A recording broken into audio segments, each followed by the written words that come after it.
Alors, Monsieur le Ministre, bonjour. Les organisations syndicales et patronales tunisiennes, UTICA et UGTT, sont parmi les 4 organisations qui ont reçu le prix Nobel de la paix 2015. À travers elles, c'est aussi le dialogue social qui a été mis à l'honneur.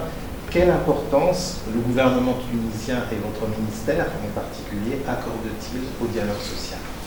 Le dialogue social est le centre et le ministère des Affaires sociales est au cœur du dialogue social. Sa vocation est de rapprocher les parties prenantes pour que les grandes réformes s'ouvrent et que dans le consensus des parties prenantes, la Tunisie puisse progresser. Vous avez parlé du prix Nobel de la paix. Ces 2 organisations qui ont été au cœur du processus, non seulement du dialogue social, mais aussi du dialogue politique.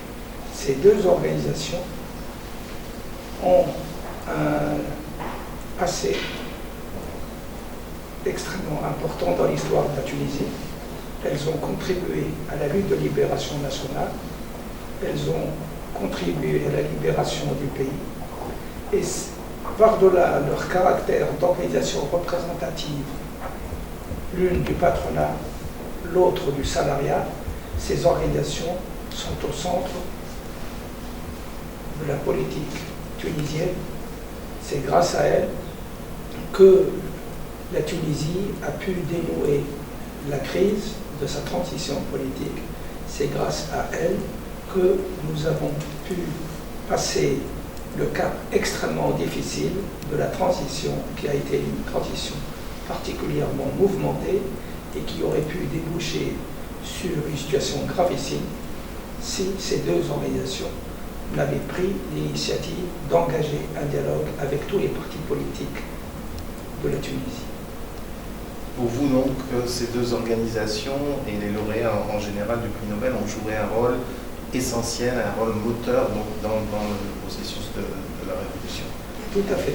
Si la transition politique en Tunisie a réussi, alors que le monde assiste depuis une dizaine d'années à une récession démocratique, la Tunisie est le printemps du monde des 10 dernières années. C'est dans une très très large mesure grâce à ces 2 organisations. Alors le dialogue social peut être parfois difficile. Bien sûr, la Tunisie continue de faire face à des difficultés économiques et sociales. Quels sont les défis majeurs auxquels la Tunisie est confrontée selon vous? Vous savez, le premier défi, le plus important d'entre eux, et c'est celui qui explique la situation difficile dans laquelle la Tunisie se trouve, c'est le défi sécuritaire. La Tunisie est un modèle de réussite politique, un modèle de tolérance et un modèle d'ouverture. Ceci n'est pas du goût des organisations terroristes aujourd'hui, en particulier l'EDH. Et c'est à ce titre que la Tunisie est visée. Et la Tunisie est un pays qui, de par sa géographie, de par son histoire, est un pays ouvert au monde.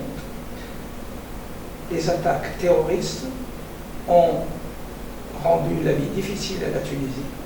Le secteur touristique est le premier secteur à être confronté à la difficulté, mais vous savez, ce n'est pas seulement ce secteur, c'est d'autres secteurs qui ont une relation directe avec le tourisme, c'est le transport aérien, c'est un immense secteur qui est celui de l'artisanat, mais c'est par-delà tout cela le site Tunisie. Donc le premier défi de la Tunisie, c'est le défi sécuritaire. Si la Tunisie arrive à transcender ce risque, l'avenir est à elle. Aujourd'hui, le monde, et plus particulièrement la région, vivent des temps extrêmement difficiles. Ce que nous souhaitons, c'est que dans les meilleurs délais, ce risque soit transcendé et que la Tunisie puisse poursuivre sa marche vers l'avant et offrir des perspectives à sa jeunesse qui attend depuis longtemps maintenant. Justement, vous évoquez la jeunesse, le problème de l'emploi des jeunes reste majeur et il entraîne parfois des troubles sociaux. Comment sortir cette jeunesse du désespoir et éviter justement qu'elle ne tombe dans des pièges, dans des idéologies extrémistes? La solution est claire, il faut que la Tunisie devienne capable de générer des emplois en nombre et en qualité suffisante pour répondre aux besoins de sa jeunesse qui est dans une très large mesure une jeunesse éduquée, diplômés. Ce qu'il faut, c'est que notre modèle de développement change, que nous passions à un modèle de développement créateur d'emplois de qualité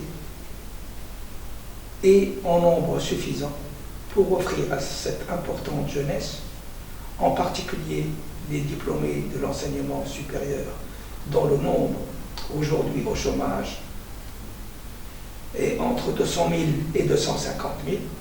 Il faut donc de la croissance, il faut qu'il y ait un environnement propice à l'investissement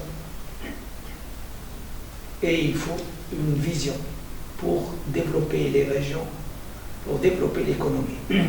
Nous avons tout. Ce qui nous manque maintenant, c'est d'offrir de la Tunisie l'image d'un pays pacifique, sécurisé, dans lequel on peut séjourner, on peut vivre et on peut investir sans risque. La vérité, c'est que nous n'en sommes pas encore là, mais le gouvernement œuvre pour que cette situation devienne la situation prévalente dans notre pays dans les meilleurs délais. L'un des défis pour la Tunisie, comme d'ailleurs pour d'autres pays au même niveau de développement économique, c'est comment sortir une partie de la population de la pauvreté. Comment concevez-vous ce développement et cette lutte contre la pauvreté en Tunisie? La pauvreté est pluridimensionnelle. Il s'agit d'abord d'apporter aux populations vulnérables les secours dont elles ont besoin, une couverture qui leur permette d'avoir un revenu minimum pour faire face à leurs besoins fondamentaux, mais il s'agit de manière plus large d'offrir de la sécurité à ceux qui sont mis au chômage. Il faut mettre en place une sécurité pour une assurance contre le chômage, ce qui n'existe pas. Il faut couvrir 10 à 15% de la population qui sont toujours aujourd'hui non couverts par le système de protection santé. Il faut que nous ayons une bonne connaissance des populations vulnérables et à cet effet, nous sommes en train d'engager une grande opération qui est un recensement de toutes les populations vulnérables dans l'ensemble du pays sur une base aussi rigoureuse que possible et de créer un identifiant unique qui nous permettra de suivre l'évolution de ces catégories vulnérables pour que les aides qui leur sont accordées soient utilisées de la manière la plus optimale. Et enfin, ce qu'il faut, c'est donner la possibilité à ceux qui sont dans ce groupe de population de quitter ce groupe en ayant accès à l'emploi, à la création d'entreprises. Tout le défi pour la Tunisie aujourd'hui, c'est de rendre la possibilité de création de petites et moyennes entreprises, le développement du secteur d'économie sociale et solidaire, une réalité. Et c'est à cela que le gouvernement est aujourd'hui engagé.